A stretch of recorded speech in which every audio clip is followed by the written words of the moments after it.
on the Love Production Movie.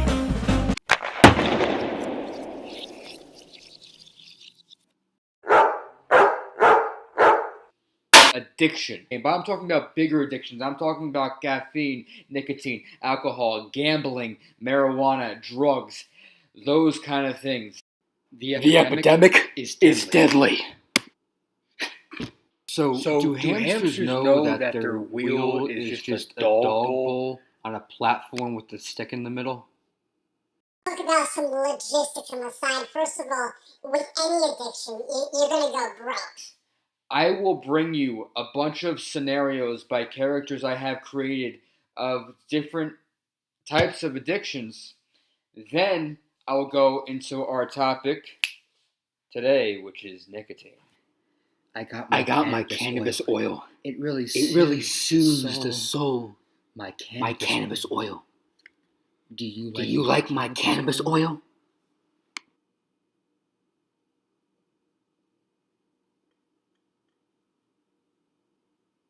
Hey guys, first of all, calm down, just chill. That was not cannabis oil. This is extra virgin olive oil. Do not drink olive oil straight up. It tastes disgusting. Whether that tastes like moist, like cat food, or some kind of like leftover, like rigor mortis.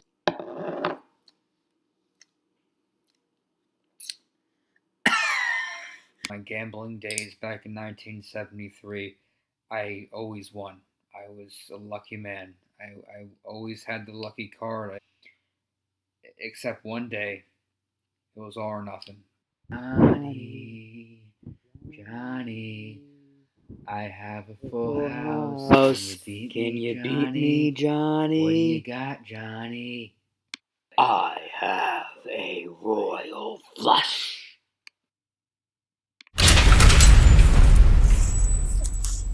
Winning and winning, and I felt great. And then all of a sudden, you sell everything because you're so confident, and one day you just lose it all. That's what happened to me.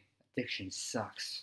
I am going to play a guy with an alcoholic addiction who drinks vodka every day. Relax, everybody. This is just water. I am not actually drinking vodka.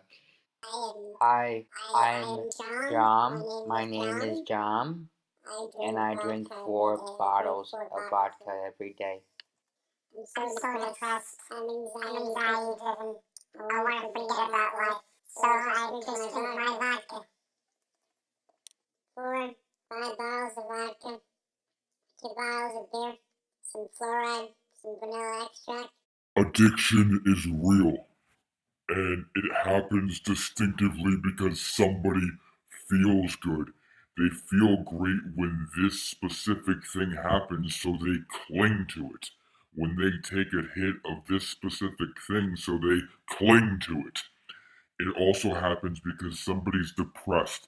They're anxiety driven. They have nothing and no one to turn to, so they turn to the easier alternative, which unfortunately is sometimes not the best one. And once you go out, it's very hard to come back in.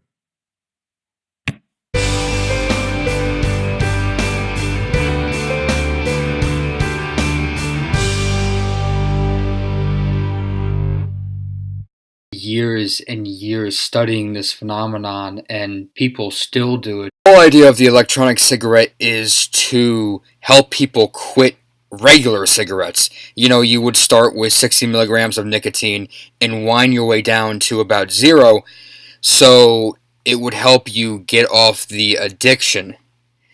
However, it's not really helping. People are still vaping, and as well, most people are still smoking.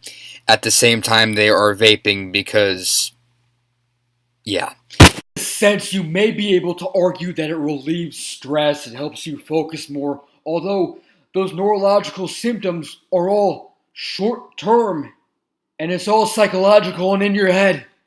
Way, you might have quit cigarettes, but yet you have another addiction.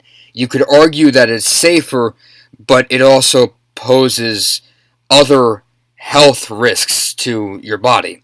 So the first thing are the negative side effects. Now, they always say with cigarettes that, it's the tobacco, it's the everything, all the ashes, the formaldehyde, the rat poisoning, all the stupid things that they put in cigarettes that, are affecting people's lungs other than just the nicotine.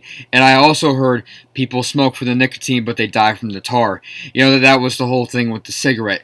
But now with these Juuls, with these electronic cigarettes, people are assuming they are much safer.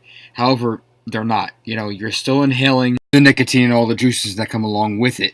Now, the whole thing is delivery. Delivery meaning the way you are taking this substance in. You can be inhaling it, you can be drinking it, you can be eating it, you can be, snorting it. Obviously, because we are inhaling the nicotine multiple times a day in such a way that our lungs are getting affected and impacted that they don't have time to regenerate, that's why we are affecting our lungs.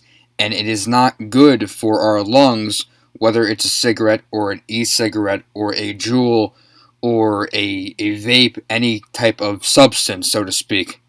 Many researches, nicotine can also promote tumor growth. In addition to that, it's also addictive. And it's not that you're going to be addicted to nicotine all your life, it's the fact that it's the addictive behavior. Once you start that path of addictive behavior, it's almost a gateway to other substances that may not be good for you, in severe amounts. The fact that cigarettes relieve stress and nicotine, tobacco relieve stress does not surpass the fact that you could still lose family members from cancer. Comments, like, subscribe below. I'm John Tafelappen, and I approve this message.